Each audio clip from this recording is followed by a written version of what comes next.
Hey, what's going on, y'all? Welcome back to today's episode. We have got a killer one lined up for you with our good buddy, Hunter Aaron from Grunt Outdoors. Some of you guys might be familiar with Hunter. He's an awesome dude. Had the privilege to hang with him for a few times and just really respect this guy. He's got a lot of drive to really push himself outdoors and in life in general. He's been in the service for, I believe, going on 10 years here close. Don't quote me on that. But we get into some great conversation. I was really looking forward to having Hunter on and just picking his brain on like what he's doing with his time and how he's becoming more efficient with when he's spending his time scouting. The guy's got a lot of states that he'd like to hunt this year, and I know this season he's got more time to do it.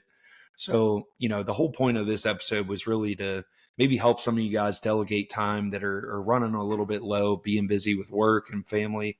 I totally get it, but making every second count and your time count to the best ability to give you some success this fall. We get into a ton of different topics, and I think you guys will really enjoy this one. I did for sure.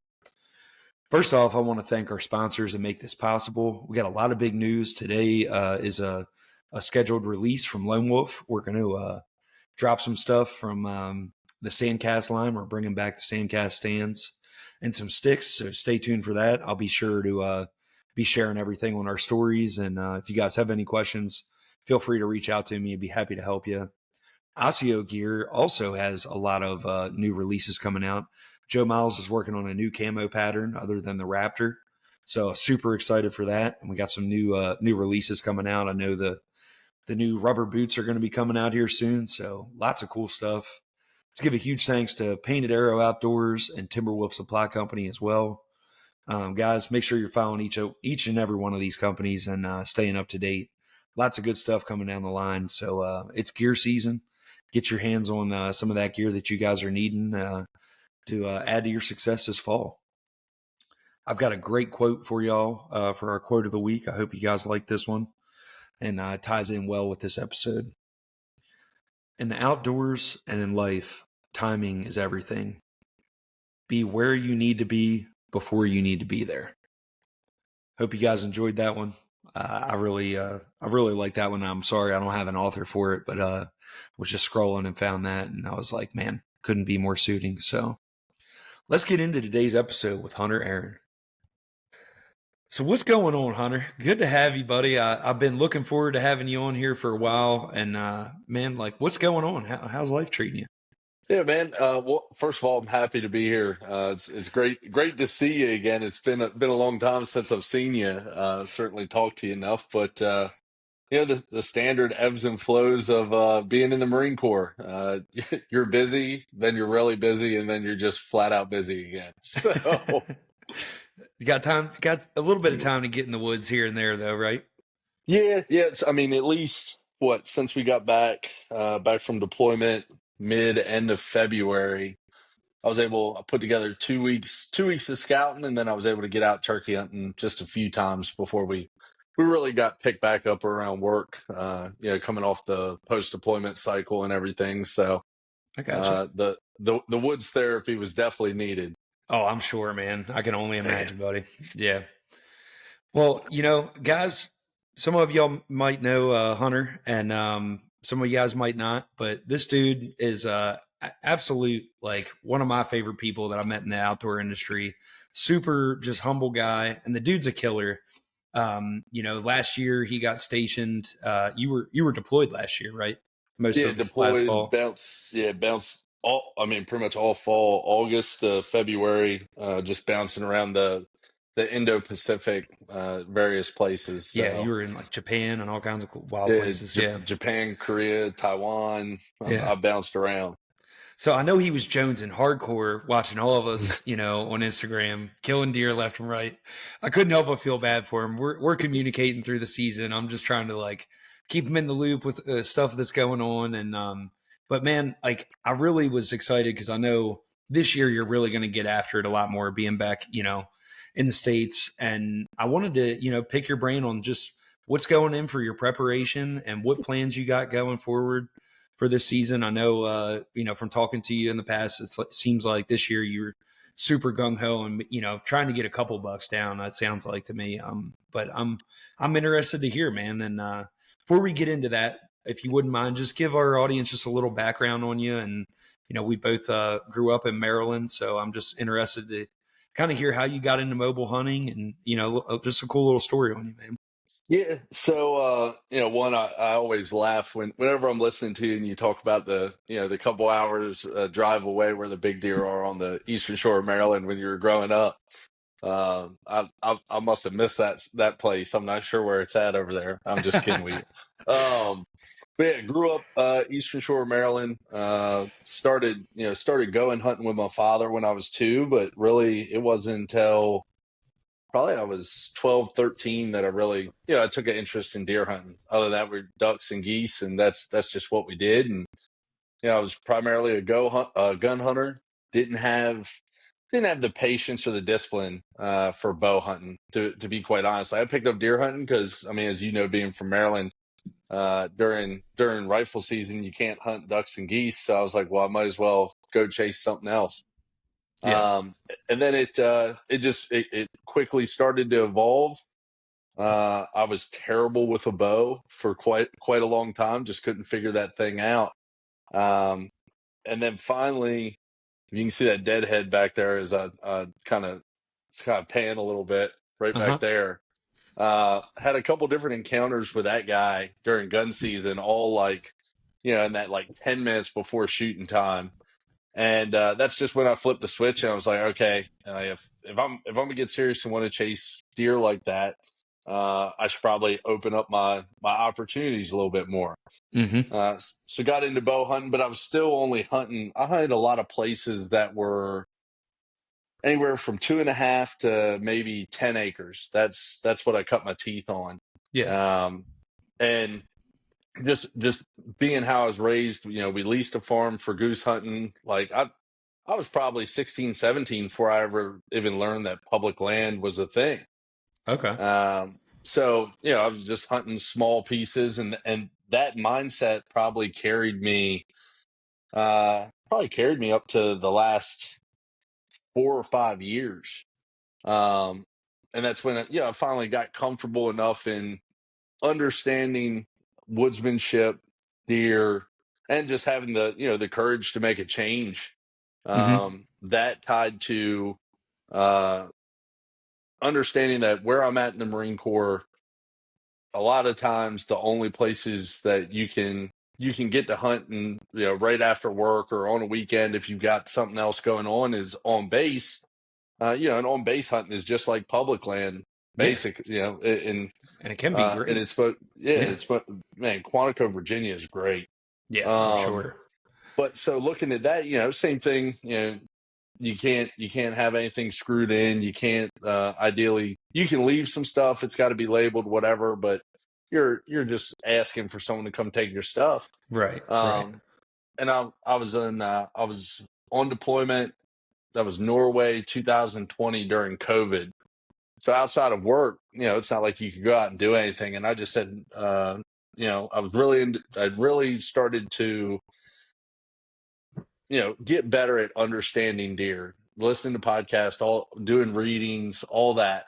And finally I was like, like, especially expecting orders to Quantico that following spring, I was like, man, that's a great opportunity to hunt. I can't go off what I used to, or go in, pre-hang my stuff, do all that. So I Yeah. was like, I need something to expand upon here. And that was right when like tethered started to blow up and stuff, and I'm like, man, what's this saddle thing? Yeah. And it just it went from a slow roll to a drag strip in a heartbeat. Mm-hmm. And You got and bit once by I the was bug. yeah, Yeah. once I was hooked, and now I got one. So since then, I'm perfect timing, I guess. Um, all those little places that I used to hunt, have permission pieces back home, have slowly sold off. Grandkids have come of age where they're going to hunt it. So I've probably lost probably 10, 12 pieces in the last 3 years or so. Mm-hmm. So it's just kind of, I'm finally hunting more public land than I am private. Yeah. So it kind of just springboarded me into the comfort level to be able to do that. Right. Um, Yeah. I yeah, mean, we got to meet, I guess, what was it? Maybe 2021? No, it had to be later than that. that Probably was was like 23. 2023. Yeah. It was 20, yeah, it was Yeah. whenever it was, that'd be June, July of At 23. the Because I Nashville show, the Mobile Hunters Road show, we got to meet there. yeah And met you there, and then Chattanooga a couple weeks later for yeah. the expo. Yep. Yeah, man. That was You great. were the first person I saw when I cleared the door. I literally walked in the door, looked around the convention center, looked right, looked left. There's Justin. I know you. Hey, Hey, so what's up, man? Yeah. No, that was great, dude. No, it's great to get to see you again too, buddy. yeah, I look forward to catching up with you next time, wherever it might be.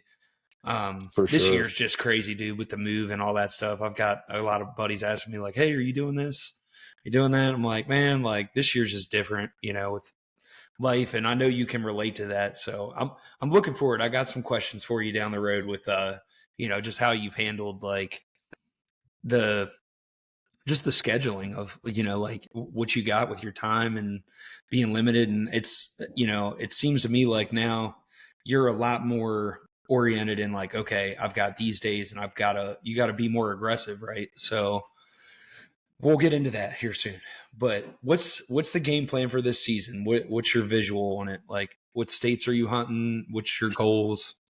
Yeah, so I'll back up because I kind of jumped into like my hunting thing and just completely Okay, bypassed who I am for anyone that doesn't know. I gotcha. Um, but I'm a active duty infantry officer in the Marine Corps. Been in just about 9 years now.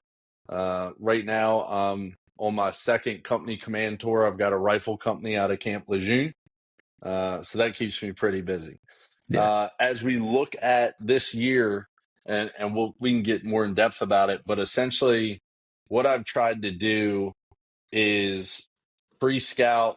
Once we got home off of leave, I scouted 4 separate states, not including what I would say is home base North Carolina. So really 5 states, and I'm trying to put it or build something that makes it so if all the conditions seem right in Ohio or on the eastern shore of Maryland, Delaware, Virginia, North Carolina, on Friday afternoon, I can be in the car, and 8 hours later, I can be there ready to hunt Saturday morning or Saturday evening if I want to.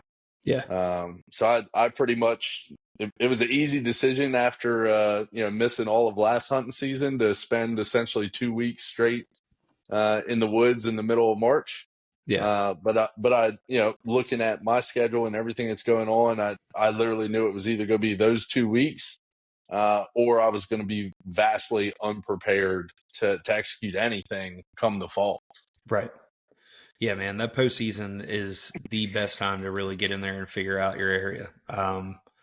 I'm kind of like I've been juggling with myself on like what I'm going to do in Iowa this year. When I finally make it out there, like I don't know. I've been doing a lot of e-scouting and stuff like that, but as far as like boots on the ground, um, I'm really not sure, man. Like I guess I'm going to go check out this place or that place, but scouting in the summer is so like tough. You know what I mean? Oh, That's yeah. like for me for velvet. It's like a lot of people ask me like, "Oh, what do you do to scout velvet?" And it's like glass, like Ride around pretty with the much. AC turned up. Yeah, right. I mean, just glass, and it's like you can only take that so far in certain areas. So, I mean, for your schedule leading up to the season, like what's your time like? What do you got free time wise?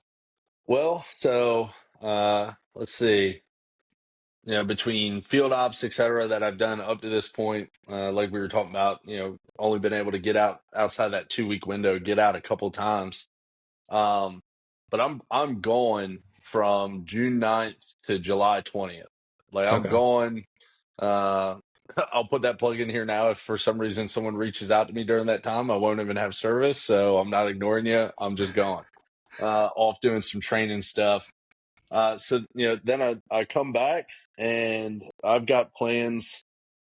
I mean, I've got two field ops in August, one in September, and then a 16-day field op smack dab in the middle of October that I was originally scheduled over the Columbus Day 4-day weekend, which I vehemently fought off and got that changed because I was like, look, that's that's right around the middle of the month. Like you're killing me. We got to shift that thing just a little bit and make sure that essentially the 26th through the end of October is protected as well. So That's right. I was able to finagle that a little bit, but Nice. what it's going to come down to is uh, what I was talking about. I'm going to have 4 to 5 options of where I can potentially go, and just based off overall time available to me, if it's a short normal weekend or it's one of the not 96 hours to 4-day or 3-day weekends that some of the holidays provide up through essentially November. I'm just going to be kind of playing it by the seat of my pants and what I'm feeling, and Yeah. and go out and try to execute. That's killer, man. Do you have a bar set, or what do you, or like Pope and Young, or But whatever gets your this heart pumping? Yeah, this year, if it's back in Maryland, I shouldn't even say that. Really, for me, if it gets me jacked up, Yeah. it's gonna happen. Obviously, I would. Everyone goes in every year and wants to hit a PR, wants to kill one on the first sit, etc. And I've certainly got some aspirations for that, especially early season, Yeah. with Delaware and Maryland opening up shortly after Labor Day, trying to branch all of that together, but. Hmm. After that, man, if I'm in the tree and it gets me going after sitting on the sidelines last year, like Yeah. something's in trouble. No doubt. No doubt, man. No, that's what I wanted to hear too. Honestly, it's like, I think, for me moving forward, it's like, yeah, I want to kill big deer, but at the same time, like, it's more about, that one that comes in or does something wild or whatever the situation is. I feel like, like Iowa's going to be kind of a head game because it's my first year living there. And if I'm going to be a resident, I actually get the whole season. But I kind Hmm. of, I kind of wanted to set the bar for at least like a 160. If I Yeah, can I find think something it's like that. fair. Yeah. Yeah, I think it's super fair. Now, Yeah. now for me, 120 to 125 comes in and works the scrape for 3 minutes. Uh huh. Brother, man, you're in trouble.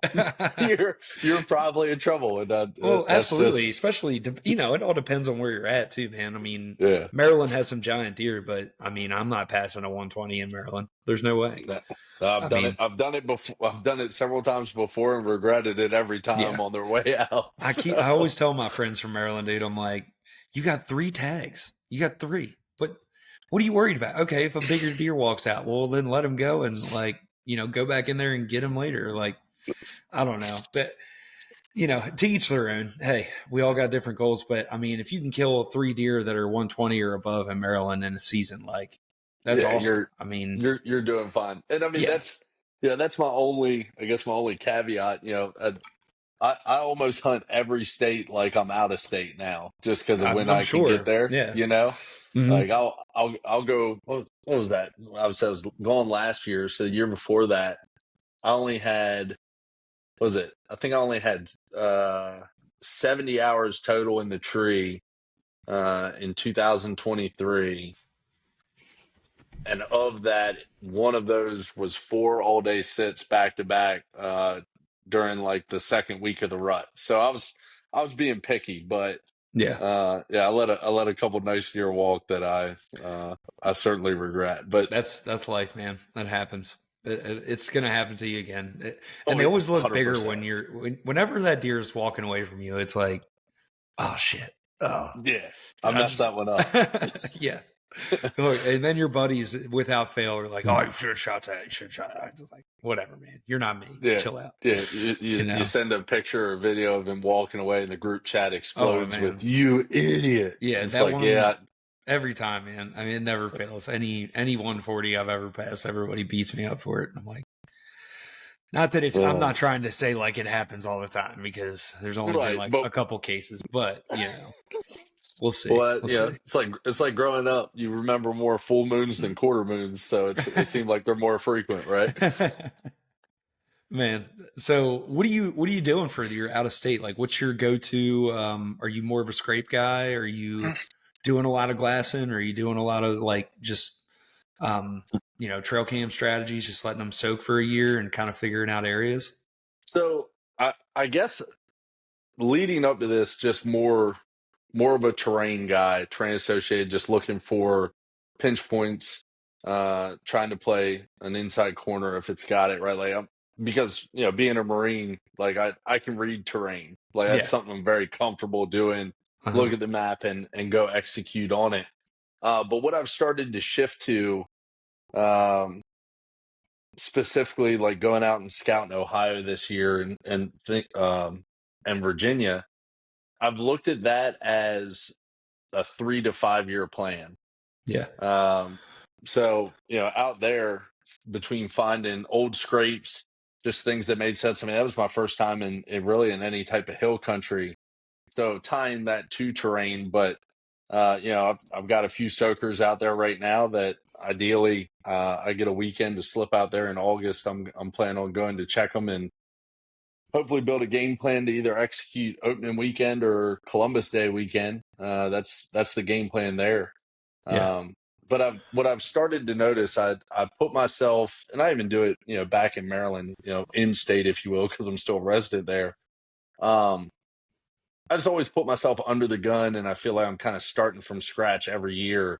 Hmm. Outside of the two private spots that I do still have. Um, so I just part of my plan for those 2 weeks that I was scouting was, I e-scouted for at least 20 minutes every day while I was on deployment. I mean, Onyx looked like it blew up. Yeah, I'm sure. Um, but just going out there and confirming and denying stuff on the deck that I'm looking at that, plays to access, plays to predominant wind during various parts of the year, and putting cameras there, and like this is going to be year one of what will be a 3 to 4 year plan to Yeah. continue to learn and execute on. That's where I'm Just at now because yeah, just breaking down where areas. where I mean, and that's the thing wherever I'm at, from the Mississippi River east, I'm just trying to spread load and put myself in a position that I have somewhere within a drive, an overnight drive that I can be confident going in there that I'm at least gonna have an interaction. Yeah. What's your sleeping situation? You sleeping in the back of the truck? Yeah, so I had the GMC right after deployment. Started to have some issues with that, so got rid of that. Got a Dodge. Yeah. First two investments there were a deck system and a cap on it. So we're full fledged going in the back of the truck. And the good thing about my line of work, I can sleep anywhere. I just need a Yeah. sleeping bag. That's right. So That's right. push come to shove, ideally what I would probably do. Depend on how far out it was. I'm certainly comfortable sleeping in the truck, but Right. Airbnb would probably be more ideal. But I'm certainly I'm Well, certainly I not mean, scared to pull into a parking lot and crawl in the back of that thing with a pillow and a cover and yeah, get 4 hours of sleep and continue to push. absolutely. Yeah, I mean, I think that's something that a lot of you guys listening need to think about too. If you want to do these out of state trips and make it more of a realistic thing that you're going to do on the regular, like investing in some stuff for your vehicle is huge. I mean, you can waste 200-300 hours in one trip just staying in a hotel that you're going to be in for next to nothing. I mean, when I went to Missouri, we took a little pop up with us, and then like I got a shower like one day out of five. Like I just went to the truck stop. If you didn't know, you can go to a lot of truck stops and they have like showers and stuff.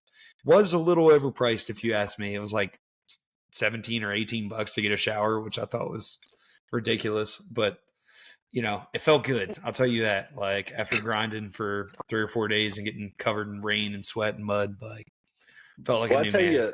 I tell you another thing, and I was talking to Brett Postal about this a couple weeks ago, and I'm trying to remember where I heard it, but someone said, like their inside hack was whatever area they were going to, they would try to find a 24-hour gym Okay. and get like a week membership. So like Planet Fitness, right? Right. Because you can get them for free a lot of times or Yeah, $10 even. yeah, Yeah. $10, $15.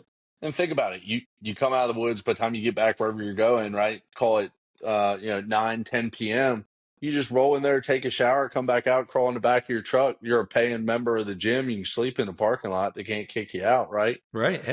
So there's base camp for, Yes, sir. you know, Out there even if whipping up some eggs in the skillet and come on. even if they wanted $30 for the week, I'd be like, yeah, that's worth it. Yeah. Yeah, you're absolutely right, man. Well, So if I'm being honest with you, some of these places we go to, they're in the middle of nowhere, yeah, So yeah. it's like it's a toss up. But yeah, you're absolutely right. If you are lucky enough to find something like that, um, go for it. I think it's smart. And then get yourself a little pump while you're in there. If you're not, But it's good yeah, I to mean, stay in I know I shape and would. stay connected with it. Yeah, absolutely. That's one thing I wanted to ask you about, like your fitness regimen. Like anybody that follows you knows how much you get after it, but like, is it just discipline? Like, are you staying, like when you're really grinding it throughout the hunting season, are you still staying in the gym? Yeah, and I You mean, are. everything. That's, that's probably the, the second point as to why I'm up at, 3:30, 4 o'clock in the gym, 4:35, regardless. One is so that I can sustain that through hunting season. Yeah. But then the other part of it, with my job, if my phone's ringing or someone needs me between 1 a.m. and 6 a.m., it's because something's actually wrong. Right. What we love to do in the Marine Corps is, everyone leaves when they're done work, whatever time that may be. But you can rest assured you're still going to get a couple texts about something. Hey, did this product get submitted? And it's like, I just hate when my workout is bothered. So Yeah. to me, like that, that 4 to 6, 6:30 window, uh, by and large, I am normally left alone. So yeah, that's my protected part of the day, but it also makes it easy to stay on track with that as I go through the season as well. Yeah. Now, this year was the first year I actually semi stayed in the gym. Like I would try to get it like 2 days a week or sometimes three, like I wasn't in there every day, but it just depends on what I had going on, honestly. Like, I mean, sometimes like, and being a dad too, I mean, it's kind of tough. Like it adds a little bit of extra wrench into things. If you're waking up early, you got to drive out to your spot, you're hunting, you know, you can catch something midday. I feel like that's kind of a good thing if you can catch a good midday workout. But yeah, I was curious about that, man. Like, what you've been doing, what your regimen is. I know you're one of the more fit dudes that I follow I online, and appreciate that. it's good to see you getting after it and killing stuff too. There's a lot of hunting influencers that get after it in the gym, but they're not really performing in the woods. So Right. And not to throw shame on anybody. I'm just saying. yeah, and and the other thing that I would offer anyone, and again, this is twofold. This is work and hunting. The one thing that I've found that at least it makes it so I can hit something every single day. You go on Amazon and buy one of those bags of like the four separate colored tension bands for $25. Yeah, It balls up to the size of a watermelon, maybe probably smaller than that. And hey, like if you got 30 minutes, work shoulders with the lightest one real quick. If you want to do air squats and you put the thickest one around your shoulders and stand on top of, like you're still yeah, doing something, right? Like hmm and that's to me, like my Marines make fun of me because they'll just catch me over in the corner and I got that thing tied to the bumper of a JLTV gun truck and I'm just sitting there doing curls, doing shoulders, like doing yeah, doing whatever. And it's mental to me. Like I need that to recenter myself real quick. yeah. A quick. I Let flat me out get a told my pump. Marines. Come on. I told my Marines, I was like, outside of like if we're actually doing something, like if you want to take 15 minutes and bring tension bands yourself and get a quick workout in, like I'm not gonna be mad at you for increasing your fitness level out in the field. Right. Like just be tactically smart about it. That's right. So That's right.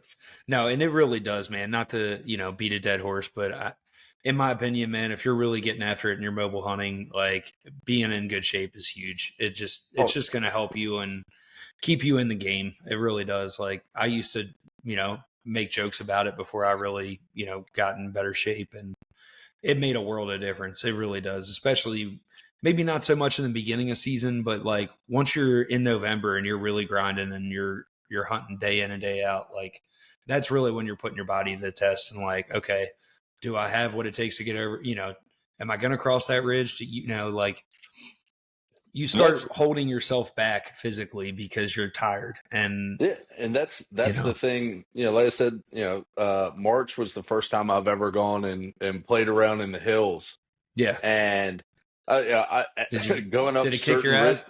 go, Did going it? up certain ridges out there, Yeah. and it was oddly warm one of those days. It was like 75 degrees, and I remember I finally got up on this spine, and I was like, I cannot imagine if I was 50 pounds heavier. Oh yeah. I can't imagine what that would be like. And, you know, I mean, obviously, you being from Maryland, me being from the Eastern Shore of Maryland, I mean, you stand on a Bud Light can and watch your dog run away for 3 days out there if he doesn't get lost in the marsh. Yeah. So, flatlander, especially, now even in Eastern North Carolina. So I went out there and I knew it was going to be tough. But it's just a reminder of like, hey, if you want to truly do those things, and more so to go out there and do it at a high level for a continuous period of time, your fitness level is essential. Yeah.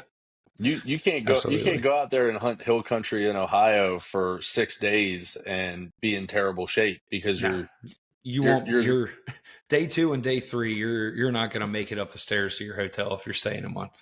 Yeah, the Trust pins me. the pins you have over a mile back are quickly Yeah. going to start working their way towards the road real Yeah. quick.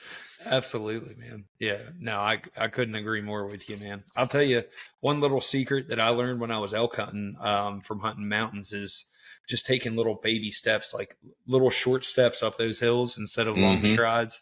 It makes a Yep. world of difference. I don't think it's good for your feet, but whatever. It makes you be able to cover a whole lot more ground and Yeah. not wind That yourself. and if you can, it sucks for the knees and the ankles, but if you can side hill anything on the way up or the way down, Yeah. even just working a small zigzag back and forth, Yeah. that will reduce the load on your body immensely. Yeah.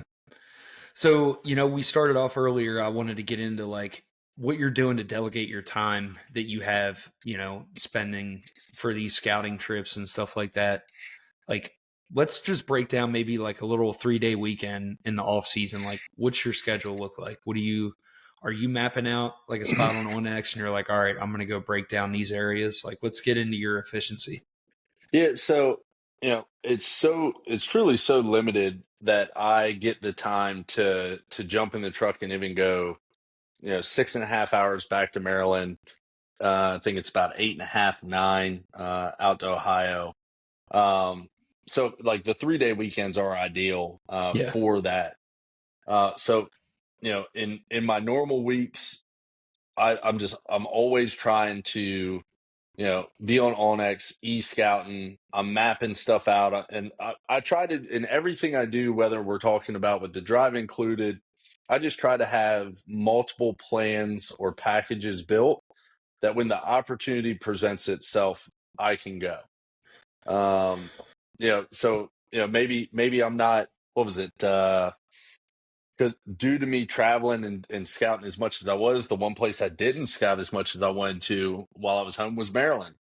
Yeah. So in the 3 weeks between coming back from post deployment leave back down here and going home for Easter for 3 days, I solely focused all my stuff back on Maryland. And those 72 hours I was home, I just poured it right in because I had just leaned ahead and I prepackaged all that stuff. And I got the Yeah. same thing. I got the same thing rolling for when we look at when I come back, end of July, start of August will be the next time that I get to go out of the state of North Carolina to really do anything. I've already got based off things that I scouted in Delaware and Ohio that either the next time I go home or if on a long weekend I can sneak out to Ohio between checking cameras and other places that I want to check. Hmm. Like on a moment's notice, I can literally be like, okay, I'm going to insert state. I already know that like I Here's literally my, got a book. yep. I got a Yep. book that There you like go. whether it's WMA's distances, times, whatever. So if I got a call right now that ironically we are off for Memorial Day, I'm gonna do some stuff around here, Yeah. pour back into some of my friendships too. But like, if someone's like, hey, all of a sudden you've got 4 days off, I'm literally cracking this thing open. I'm looking at, all right, estimated drive times. I start working a plan, and Hmm. I can be out the door tomorrow evening, heading in whatever direction I want to go, with pins already dropped in the names of WMAs or whatever that I'm going to first. So it's just Yeah. having that flexibility and the foresight to do that, because the most challenging part about this is both when unexpected free time shows up, but then when unexpected work time comes calling too, and then Right. you got to shuffle. Yeah.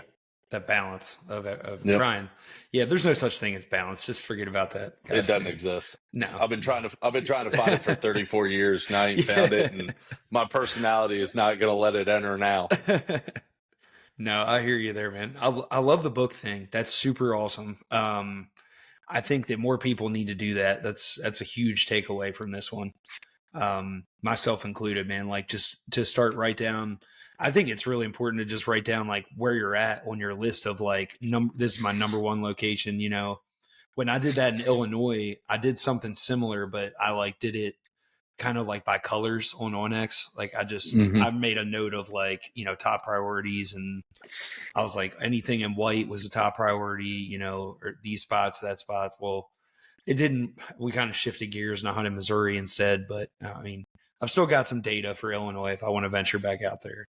Yeah, Um, and that's it's a constant refining process of you know when when I get to go out there, how long is it going to take?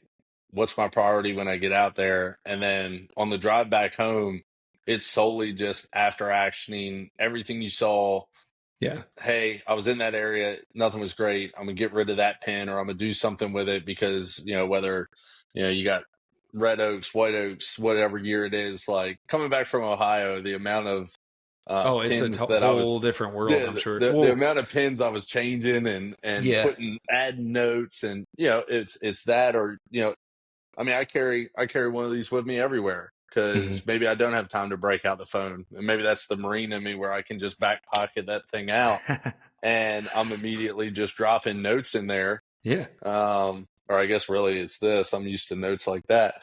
Um, but No, just no, that's that good. that way it's captured, and then get home, run through your book real quick, update what you want next, update whether it's Spartan Forge, Onyx, whatever you use, Yeah. and then it's done for the next time. Absolutely, man. What's changed for you that you would kind of like sticks out to you between flat ground hunting and the hill country? Like, what do you feel like? Did you have anything that you were kind of holding on to from like your experiences hunting, Maryland, and then when you went to hill country, did it like what changed for you? Yeah, I mean, honestly, I think everything made a lot more sense. Particularly, after having up to this point 3, 4, 5 years of listening to guys talk about hill country, and I'm very much a visual, practical application learner, Yeah, and the amount of same. times that I would stumble onto something, and the light bulb, the aha moment, the this is what they were talking about, like it finally, all the Yeah, dots connected. yeah, That was the biggest thing, because being from Maryland, it's like, congratulations, here's 1,000-acre pine thicket, and two does are going to make it look like a herd of cattle living here, because they're going to walk wherever they want and do whatever they want. yeah, Out there, when you start talking hardwoods and pinches and draws and everything else, like the deer movement makes sense, where the beds make sense, where the food makes sense. So it was very easy to start picking up on deer sign and projecting forward, going like, look, reading the train and being like, okay, like based off the way this looks, there should probably be bedding right on the backside of this, south facing slope, etc. And like you hmm, walk over there and congratulations, you found 5 beds. And it's like, yeah. this is awesome. It Uh, does make it makes it a little bit more simple, especially, I think the challenging part is, finding those locations where the bucks like to be, because it's not easy, but it's like at the same no. time, like if you're physically able to get back there a mile or wherever you need to be at, like that's the important part, and that's where like the fitness part comes into play, and I've noticed like when I first moved out here to Kentucky, we have a lot of like hill country and a lot of like rock bluffs and stuff. And it makes it difficult for the wind, but like if you can start to understand what to look for, it makes it way easier. Like some of my best hunts have been on public land where I walk in, I'm like, all right, my scent's going to just dump off this mountain. I'm going to set up right here. And it's like, these deer completely unpressured because nobody's ever, well, I'm not going to say nobody, but at that time, the deer hadn't been messed with at all. I went in there on a virgin set and it was magical, man. Like, and Right. I passed a great deer. Actually, I passed him. That first time I saw him, and like my friends freaked out on me and called me a dumbass and That whatever. was But that was the full moon we were talking about earlier. yeah, yeah. Uh, uh, But and I will say, the deer movement made more sense, and obviously in no way, shape, or form am I saying that it's easier, right? Like I haven't right, even begun to cut my teeth out there. But on the flip side of that was the importance of understanding wind and, more importantly, thermals. yes, So yeah, we were out there, and I got asked. We were looking at this scrape, huge scrape. I put up a camera, did a soaker cam, and the question was posed to me like, okay, wind's doing this. What tree are you going to? yeah, And not thinking about thermals and the way it interacts with the terrain, etc. I pick a tree. Milkweed comes out, drops the milkweed. It goes straight to the freaking trail that I would be hunting on that leads to this scrape. hmm We take like 15 yards, maybe not even 10 yards back, and drop another piece of milkweed, and it sucks right off right the there. direction, right where Yeah, you want it to be. man. And What better way to learn? yeah, and to me, that I was like, holy crap, like that, because flatland, it's going to fall in the evening, it's going to rise in the morning after the sun gets up, and what direction's your wind blowing, right? Like that's Right. that, and manipulating maybe the tides with the marshes, but actually having to read the terrain and think about all of that was the part to me that I was like, okay, I am in no way, shape, or form uh, prepared to do this right this second. Like something that I definitely was like, one, I need a lot more milkweed. Two, I need to go crazy on thinking about thermals Yeah. from here until Now I'll give you September. this. Don't freak out about it. Like go in there and hunt your hunt. Um, I think in my opinion, sometimes we get a little bit too concerned with the thermals. Like, and don't get me wrong, you're absolutely right in what you're saying. But I've had it happen to me several times where it's like the wind might not be right when you get in there, but later in the evening it's perfect. It's like Right. try not. It's man, hill country just sucks. Honestly, it does. It's just so annoying to me, That's the great especially part about it, though. around here. It just swirls, man. In these Yeah. bottoms, I don't care where you're at. Like this past season, it was just relentless, man. Like the wind just it does whatever the hell it wants to. So Yeah. you Same may thing. as We got well go we got for in a it. bottom. Yeah, we got in a bottom, and I mean, wind's just coming right in your face, right up this bottom. Uh huh. And you sit there and you drop milkweed, and you watch it go 10 feet that way, and then And 20 feet shift that back. way, and Oh yeah. you're like, man, what the hell is and this? and that's where like I've heard a lot of people say this, and it's kind of clicked for me in the recent years. It's like sometimes that spot that you're looking for is a great spot, but like it might not be the best spot to hunt that deer. Like sometimes you got to backtrack a little bit and Hmm. try to find that spot that has your advantage in it. He's there hitting that scrape and checking that scrape for a reason because he's got the advantage. So Yeah. you He's know, he's not walking into a knowing ambush, going, man, I got yeah. no defense here. Right. That But yeah, but that don't overthink it, yeah, like no, I think we all fall into that trap with the analysis paralysis, if you yeah, want to call one it. 100%. Yeah.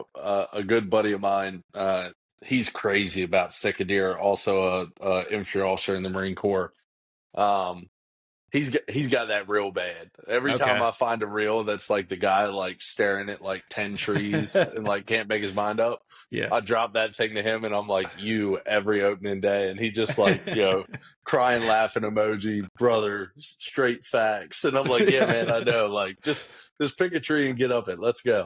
I've just seen it. I mean, Rendell Eric. I mean, we've had several conversations about the same thing. It's like, man, like when we were younger and we used to get on deer like all the time and we never even knew about thermals. Like, No clue. so it's like to me, I'm like sometimes, man, sometimes the wind can I'll just go with the wind and I'm like, screw it. If it's meant to Yeah, be, it's meant to be. yeah, being young, the equivalent to your grandfather in a red flannel with Right. Marlboro Reds. Right. Just go in there and do the thing, and Yeah. and it's gonna work out. We did a podcast and I was like, I'm just too concerned about what the thermals are doing, dumping off a hippo's ass at 6 degrees and, this and that. It's like, Yeah, yeah, dude, like, every damn, atmospheric that you can imagine. Oh, I'm we considering do. all of it. The dew We points, do. this. Yeah. We complicate it a lot, and that it's a great thing, but it's also like just get control of yourself every once in a Yeah, while. You got to take a step back. there's a happy medium in there between being careless and too careful. Yeah. So Amen, dude.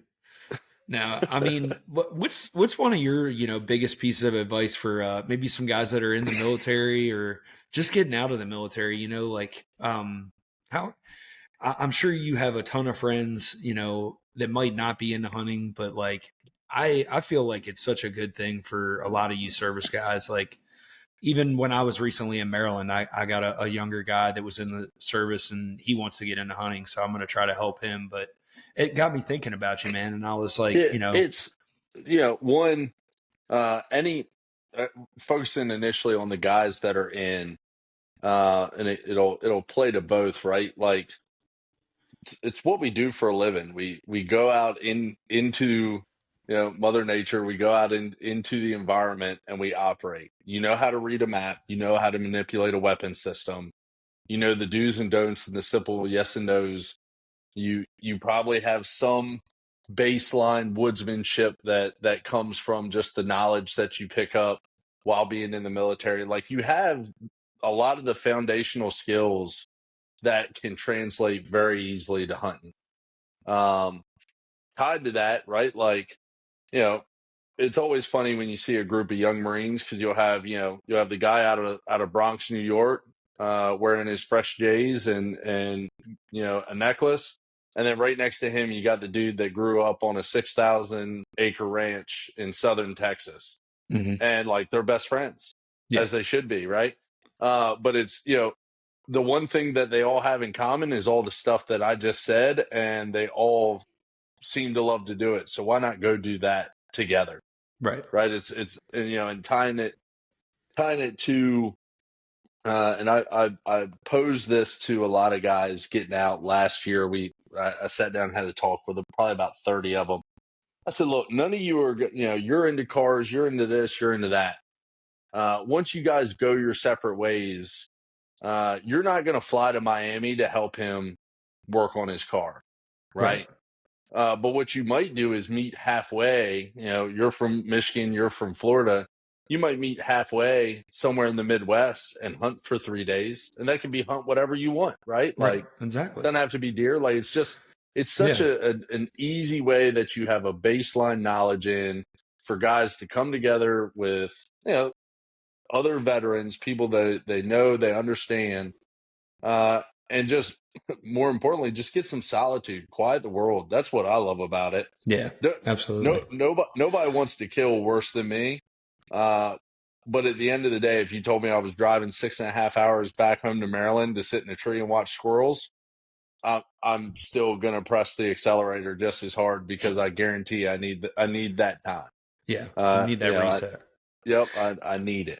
No, I mean, man, I tried to serve. I shattered my leg when I was at a high school, and I was just not. They were not having it like back then in the time. But I feel like the brotherhood of the outdoor community is somewhat similar to the brotherhood you guys have. It's not the same, but I just know that I have probably more friends of mine that are either police or military, that all I feel like are just one, you know what I mean? Like we share that same want for, like you said, the solitude and the peace and tranquility of it, but just to get to share, like, the campfire and, like you said, who's going to go and work on a car with somebody? I'm sure there's people out there Yeah, that'll do that. sure. Don't get me wrong.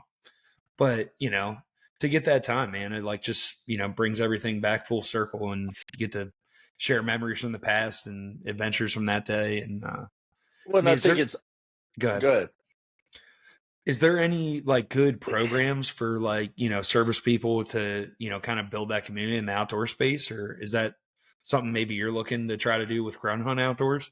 Yeah, I've been trying. This is the one like caveat that drives me nuts. Anything that you try to do for service members that are in, they look at it as like mandatory fun, and they Okay. avoid it like the plague. Really? And I don't know, I don't know why we do that. And I think it would be different, and it is in some regard. Like if, and I'm just unfortunately too busy and not to that point where I could open it up to like other units and adjacent bases and stuff like that. I certainly wish I could, but like there has to be like that like 1 degree of separation. Like I can't work with this guy and do this. Yeah. Yeah. I At understand least that. I feel like it's a trend. Well, maybe when you get out, is that kind of your plan Yeah, for Grunt Hunt? absolutely. Grunt Hunt Outdoors started as one just a pet peeve of mine where like I didn't want my it's kind of funny because it was my pet peeve and now it's exactly what it is. Where it was like my personal life mixed with hunting, mixed with the gym, mixed with everything. Like initially I had Yeah. like a personal and then I had this is all my just my creative space to share my hunting stuff. And eventually I just got tired of both and enough people on one asking about the other that I was like, all right, I'm just going to combine Yeah. these things again. Yeah. And, ideally it all started, I wanted to create a community of hunters, both guys that enjoyed doing it and guys that wanted to learn, within at least locally my battalion. And we had a couple beatings and then deployment happened. And then just ever since we've been back, guys are leaving, new guys are coming in. We're trying to find the happy medium. I did finally talk. So you have what's called a deployment readiness counselor, your DRC.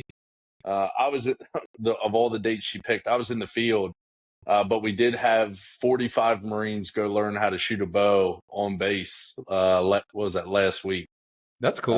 Yeah, she was like, "What should we do for a resiliency event?" I was like, "Go rent out the archery range and tell them, you know, is don't charge us for the bows because think about the business they might drum up Yeah. with guys that take interest in it." And we had Right. 45 guys. I advocated for it. I just couldn't attend. Um, but also another thing I wanted to highlight. You were talking about how you got a lot of military law enforcement friends, whatever.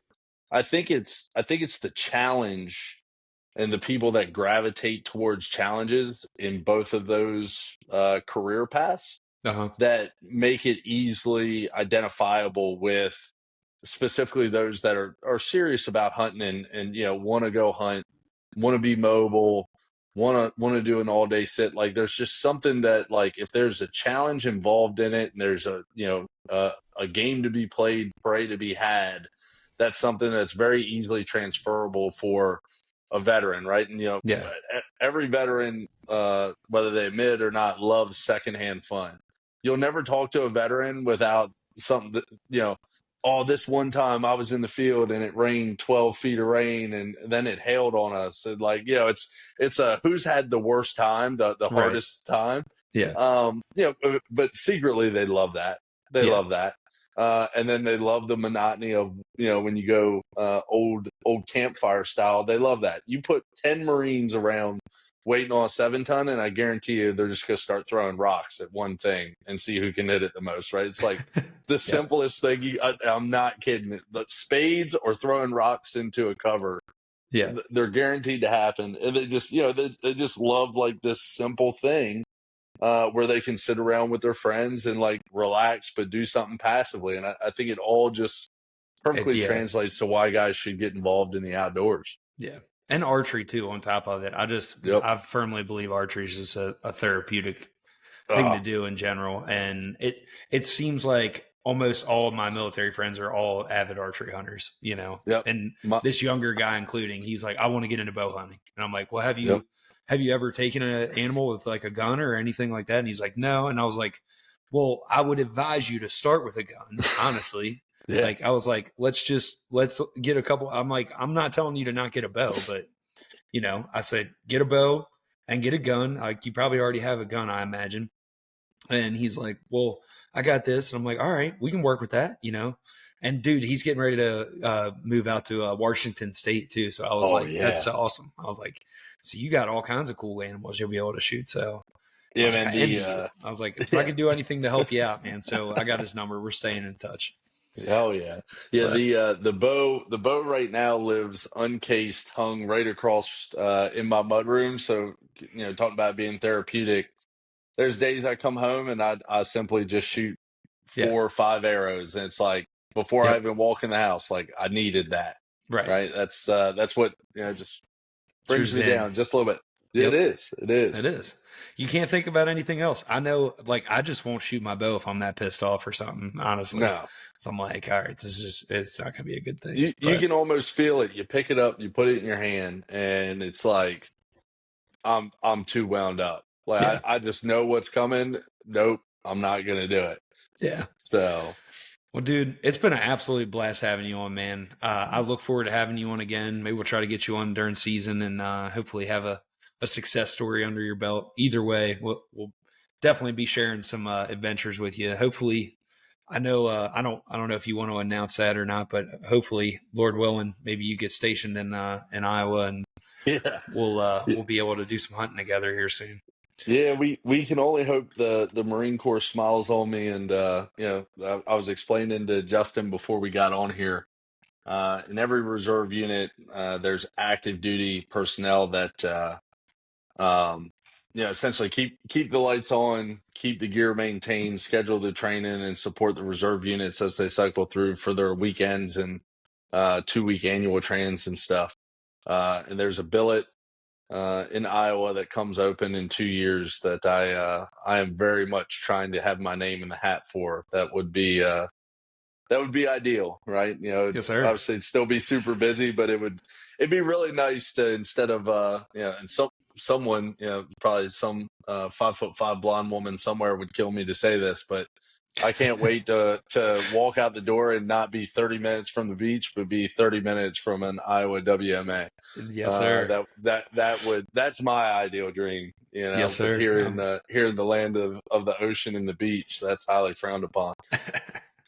That's all where you're at, man. It's all different strokes for different folks, man. Mm-hmm. My sister gave me hell. I was like, I went back to Maryland. You know how bad the traffic is, and I'm like, Oh, I made some like Snapchat story. I was like, this is why I moved from Maryland. Like, it was 100%. two The o'clock, 5 lanes of traffic, gridlocked, Yeah, and the she's like, oh, God forbid you be near civilization. I'm like, yeah, 100, well, no, and I don't want to no be. thanks. Yeah, I'm good. Anywhere the I-95 touches or Oh, 495, get me as far away from it no as you doubt. possibly can. Oh, if you know, you know. If Yeah. you guys out there listening. But hey, Hunter, I wanted to, just drop the fact that, are you still doing merch for Grunt Hunt Outdoors? I am. I've still got some stuff. I've just gotta, I gotta slow down. I'll probably do some more stuff after July because, like I was telling you, I'm what 2-3 weeks from jumping out of here for, I think it's 6 or 7 weeks. Yeah. So anyone that is interested, once I get back, is about the 20th, 21st, 22nd of July, essentially like August. I'd be on the lookout for that. The nice thing about deployments for training and stuff, you're not spending money, so you got money to spend Right. and bring some merch in. So for anyone that is still looking, I'll probably be looking to at least do some hats, and I still got some sweatshirts and stuff that I need to sell. So Yeah. merch probably late summer, early fall for anyone that's interested. And a lot of people do surprisingly hit me up about it, and I'm always just like, man, I'm slammed. I always caveat it with one man operation, and there's only so many hours in the day. So for those that do, I do greatly appreciate your interest and also your understanding. Yeah. No, and honestly, man, like the t-shirt you're wearing right now, I have one of them too, and I Number actually one, had. super comfortable, and it's one of the most badass like t-shirt logos that is out there, in my opinion. So you killed Well, it on the design. I love the yeah. shirt, man. Well, one, I appreciate it. Two, I actually had your shirt on this morning. Oh, nice. I'm Yeah. sorry that I'm not I, wearing yours, no, brother. I no, no, honestly, no, no, no. I wear I thought about what it. I was like, shit. I wear that shirt. It's got to be at least once a week, right? But when uh this shirt is actually the fabric, or the make, style, model, whatever you want to call it. When I bought one of your shirts at the Mobile Hunters Expo in Chattanooga, the moment I put it on, I was like, my next, because I had just done like a set of like Gildan shirts or Uh whatever. huh. I had Yeah, already made up my mind. I was like, those will be the shirts that I'm getting, dude, and I love them. I'll Yeah, never go away from them. They are phenomenal. they So are. thank you Oh, hey, for the shirt recommendation. I So got to pass that one on to Logan. We get our yeah, shirts done through Logan, and he recommended those, and I absolutely love them, man. Our new ones oh too man, they're a little bit tight, but hey, if you're a that's fit guy, they make you look a little bit more jacked. I'm just well, saying. and that was the thing. Real quick, it played in well to what I do, because under your uniform you have to wear what's called a excuse me, a skivvy shirt, Yeah, which ours are olive color.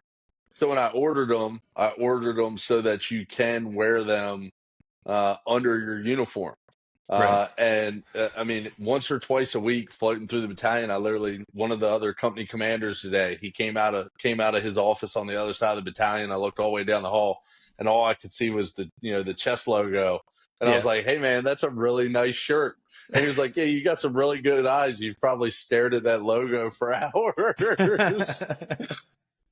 No, that's awesome, man. Uh, for anybody else looking to just follow you that might not, what's your Instagram handle? I'm gonna tag you on our post, but Yeah, for sure. It's Grunt Hunt Outdoors. So Grunt underscore Hunt underscore Outdoors. Or I'm sure if you just type in Hunter Aaron, I'll probably pop up that way too. absolutely. Before we leave, I got 3 rapid fire questions for you. Number one is, what is your favorite broadhead? Uh, so someone said this the other day, like if I just had to walk in and grab one and know that it was going to work, it would be an old school Muzzy. Okay. Yeah, old school Muzzy. I mean, that's why I killed my first buck with. All right. I've killed Tried and true, man. numerous Hey. deer with. Yeah, Yeah. tried and true. Like to hell with, if you're in a pinch and don't worry about expandable this and all that. Nope. You go get 100 grain Muzzy, and I guarantee you, as long as you can shoot, you're gonna have something on your hands. And they'll bleed. They're some Yeah. sharp blades. What's your favorite hunting song? Like, what's your favorite jam when you're heading to the woods? Let's say you're 5 minutes out and you're trying to get fired up. Oh man, that fluctuates so hard, man. Oh, I'm drawing a blank on something specific. It All really is right. probably just whatever Mood is dependent. lighting What do my you like soul on listening fire at to? that time. That's I'm I mean, trying to. I'm probably predominantly a country guy, unless I'm All in the right. gym. Okay. Then I listen to the rap because I'm slinging weight. You follow All what right. I'm saying? I get it. I get it. But it really, it highly depends on the mood. I mean, 9 times out of 10, I'm just gonna put something Cody Johnson on and let it rip, because it's gonna fire me up in the soul and All right. just get after it. If you ever hear some trucks bumping coming into your local parking lot, you might have to look out. But 100%. what's the number one bucket list state that you want to hunt? Really for any animal, and what would it be? Yeah, I mean, haven't been there yet. I think if you haven't been there, it almost has to be Iowa. Okay. Well, Ideally, if you were gonna hunt, would whitetail be your number one thing, or do you oh, you want elk? 100%. I haven't. Every now and again, I get the itch for elk, but Yeah, I'm still just way too infatuated uh, with whitetails to dedicate time to anything else. That's where I'm at. I think maybe eventually, especially like maybe after retirement, when that calendar opens up for me a little bit more, yeah, I'll get a little crazy on something. But yeah. right now, You're man, right if though. For what you got, man, like the yeah, elk hunting, I feel like it takes at least like a week, especially if you're gonna DIY or something. if I can. to me, if I can hunt deer from September to the end of November, and then I can get in a couple duck and goose hunts, like the itch has been scratched. Yeah, And there's absolutely. just, I look at the other thing is too, I got being from Maryland, I got a bunch of buddies that fish like crazy, and I'm like, man, I don't even know how you afford it. Yeah, I'm so locked in on two hobbies that I can't afford a third. I hear you, man. I hear So you. I know the old lady was bitching about how much I turkey hunted this year, and I'm like, well, you better get used to it because I kind of like turkey hunting. I'm not gonna lie. yeah, man, this was the first year I'd turkey hunted since what, probably 2014, 2015. Yeah. Um, and you know, got to the base of the tree and one's hammering on the roost, and I'm like, this is why I fell in love with this thing. Oh yeah. Yeah, Oh man, yeah. it just so that'll be back on back on the plate here soon. Yes, sir. No, man, it's such a good thing to just mix up in the spring and get to. I love just hearing the woods wake up on a spring morning, man. It's just freaking Man, awesome. yeah, But I'm same way. well, buddy, it's been such a blast talking to you, man. I miss you. Looking forward to catching up with you sometime here soon.